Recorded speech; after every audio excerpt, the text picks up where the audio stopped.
Executivos da Âmbar Energia, que é uma empresa do grupo JF, dos irmãos Joesley e Wesley Batista, foram recebidos mais de 20 vezes pelo ministro de Minas e Energia, Alexandre Silveira. Isso tudo aconteceu fora da agenda oficial. De acordo com o jornal Estado de São Paulo, esses encontros ocorreram uma semana antes da edição da medida provisória que beneficiou um negócio da companhia na área de energia elétrica. Lembrando aqui com você que Joesley e Wesley Batista foram investigados pelo pagamento de propina no âmbito da Operação Lava Jato e que firmaram um acordo de delação premiada com a Força Tarefa à época. Sobre isso, então, eu converso com Pedro Figueiredo, direto do Congresso Nacional. Pedro, obrigado pela sua presença, boa noite.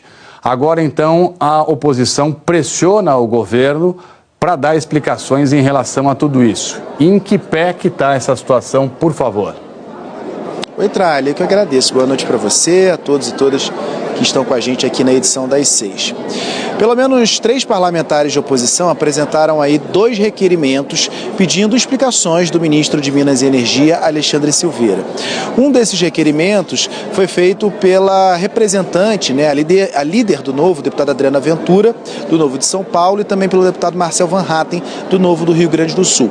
Foi do Novo que partiu o pedido via Lei de Acesso à Informação sobre os registros de entrada e saída no Ministério de Minas e Energia, essa informação que veio via LAE, que foi possível aí, a partir dela, depreender de que pelo menos 20 vezes representantes da Âmbar Engenharia estiveram ali presentes dentro do Ministério de Minas e Energia para agendas fora da agenda oficial, para encontros fora da agenda oficial. Então foram pelo menos 20 registros de representantes da empresa na portaria do Ministério. O Ministério reconhece pelo menos 5 desses encontros. 2 deles com a Secretaria que cuida da parte elétrica e outros 3 com a Secretaria Executiva. Mas, segundo o Ministério, nenhum desses encontros teve relação com o caso concreto ali da medida provisória que foi publicada no último dia 12 de junho, e saiu no Diário Oficial no último dia 13 de junho. O que esses pedidos de requerimento de informação esses requerimentos de informação então estão pedindo? Que haja uma especificação de como se deu o processo de redação dessa medida provisória, quais servidores estavam envolvidos nessa redação e, principalmente, como que no sistema eletrônico de informações é possível notar que diversos servidores, num prazo de 1 hora, deram ali pareceres, ou pelo menos assinaram as minutas dessa medida provisória que partiu do Ministério de Minas e Energia antes de ser assinada pelo presidente Lula. Então, são informações ali sobre como se deu o andamento de toda essa questão. Como é que funciona a tramitação desse requerimento de informação? Parlamentares têm o direito de apresentar esses requerimentos, eles passam pela primeira vice-presidência, deputado Marcos Pereira, do Republicano de São Paulo, que ele faz um filtro ali muito em relação a possíveis vícios de origem. Então, não havendo nenhum tipo de vício, esses requerimentos acabam sendo direcionados para os ministérios de acordo com os pedidos dos parlamentares, nesse caso, o Ministério de Minas e Energia. Nessa ilustração, a gente tem um pouquinho aí desse calendário que se deu depois da revelação do Estado de São Paulo. Dia 27 de maio, portanto, os irmãos Joesley e Wesley Batista estiveram no Palácio do Planalto, no encontro com o presidente Lula. Nesse encontro, eles trataram ali oficialmente de uma doação para vítimas do Rio Grande do Sul. 2 dias depois, o ministro Alexandre Silveira e o presidente da Âmbar se reuniram, Marcelo Zanata. No dia 7 de junho, o governo, portanto, enviou o texto da medida provisória que socorre o caixa da Amazonas Energia.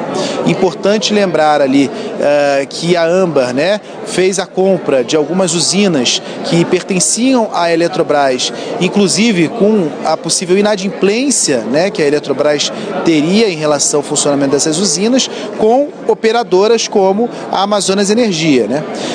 Isso ocorre no dia 10 de junho, a venda dessas 12 termoelétricas por 4,7 bilhões de reais. Só que aí 2 dias depois, no dia 12 de junho, essa medida provisória socorre a Amazonas Energia, repassando para todos os consumidores os gastos para evitar que a empresa fique inadimplente no pagamento dessas usinas. Usinas essas que eram da Eletrobras e que foram compradas por essa empresa que faz parte do grupo JF. A medida provisória, portanto, é publicada no dia seguinte no Diário Oficial da União. Vamos então aos posicionamentos, começando pelo Ministério de Minas e Energia. Em nota, eles disseram que a intenção da venda dos ativos da Eletrobras era de conhecimento público desde julho do ano passado, quando foi publicado no comunicado pela empresa.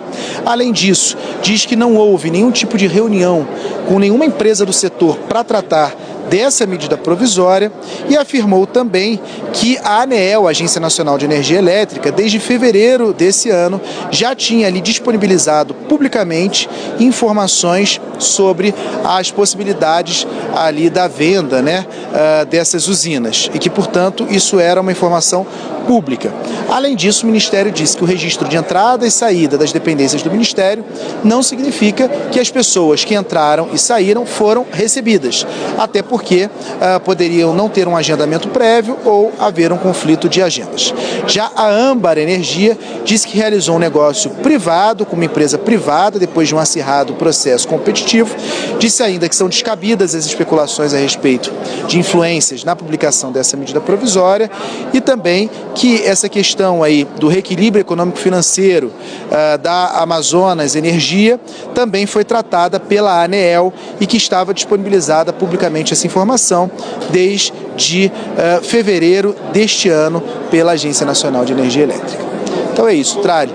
Essas são as informações e também os posicionamentos dos envolvidos nesse caso. Obrigado, Pedro, pela sua participação. Sempre muito bom tê-lo aqui. A gente volta a se falar. Natuza Neri já está aqui comigo. Natuza, bem-vinda. Boa noite, bom fim de tarde. Ana Flor, direto do Congresso Nacional, participando sempre aqui também. Bem-vinda, Ana, casa cheia. Daqui a pouco você já pega daí, já fala também. Ô, Natuza, essa história está muito mal contada, né? Tá muito mal contada, né? Tá muito mal contada. Quem explicou e a gente conseguiu entender essa história foi a nossa colega do Globo, Malu Gaspar. Basicamente, um negócio furadíssimo. Ninguém queria comprar aquelas usinas porque elas tinham uma dívida enorme, que crescia 150 milhões de reais por mês. Isso explicou a Malu Gaspar à época. Faz algumas semanas essa reportagem dela. De repente, de um dia para o outro, sai uma medida provisória. 2 dias depois da compra, o Pedro explicou. 2 dias depois da compra, sai uma medida provisória em que nós, brasileiros todos, vamos pagar essa conta, essa dívida que essas usinas tinham. Eu não acredito em coincidência e acho, inclusive, que o Ministério Público tem que ser acionado, se ainda não foi, e que a Polícia Federal tem que investigar. Porque há passado, né? Os irmãos Joesley e Wesley Batista têm um passado de traficâncias com governos. A gente viu o que aconteceu no governo Temer e como eles se movimentavam.